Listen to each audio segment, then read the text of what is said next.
মূলত বিল্ডিং এ গিয়েছিলাম আমি কিছু মাপজোপ করার জন্য। এর মধ্যে কিছু কাজ কামও দেখলাম, আবার এখান দিয়ে পাইপ ফিটিংস এর কাজ চলতেছে, সেটা একটু দেখে যাই। বাট সেখানে উঠে তো আমি পুরা অবাক। এই ভিডিওটা অনেক পুরাতন, বাট সৌদি আরবে এখন যে পরিমাণ গরম পড়তেছে, এই ভিডিওটা এই সময় আপলোড দেওয়াটা আমার কাছে মনে হয়েছে একদম মোক্ষম সময়। কেননা ভিডিওটা অনেক আগের, বাট তখন যে সিচুয়েশন ছিল তখন থেকে এখন গরম অনেক বেশি।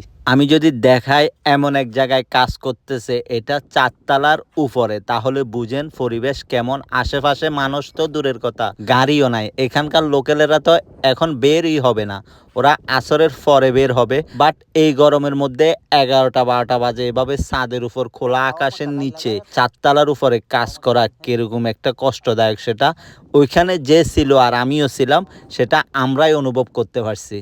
এখানে যে মেন কাজ করতেছে ও কিন্তু কারো আন্ডারে কাজ করতেছে না, ও নিজের কাজ নিজেই করতেছে। ও চাইলে কিন্তু পারতো এখন কাজ না করে খুব বোরে করতে বা আসরের পরে করতে, কিন্তু এটা প্রবাস। এখানে সব কিছুরই একটা সময় থাকে এবং সব কিছু সময় মতোই শেষ করা লাগে।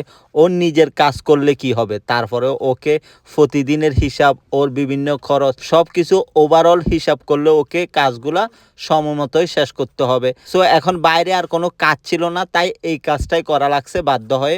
এখন তো আর ঘরে বসে থাকলে হবে না, দেশের মানুষ অপেক্ষা করতেছে, এখানে নিজে চলা লাগতেছে, এখানে থাকতে হলে কফিলকে টাকা দেওয়া লাগতেছে। ওভারঅল সবকিছু মিলিয়ে আসলে ঘরে বসে থাকা যায় না, সময়ের কাজ সময়ে শেষ করতে হয়। আমারও মোটামুটি সব কাজ শেষ। আমি বিল্ডিং এ যেই কাজে গেছিলাম সেটাও কমপ্লিট করে আসছিলাম। ওই দিন যে পরিমাণ গরম ছিল, বাইরের রোদটা আসলে আমি মোবাইলে ওইভাবে দেখাতে পারতেছি কিনা জানি না, বাট আমি চশমা খোলার পর তাকাইতে পারতেছি না, মানে আমার চোখ বন্ধ হয়ে আসতেছে। সো বাধ্য হয়ে আমি আবার চশমাটা পরে ফেলা লাগছে। আর আমার পরিস্থিতি দেখেন একটু গরমে থাকায় কি হয়েছি।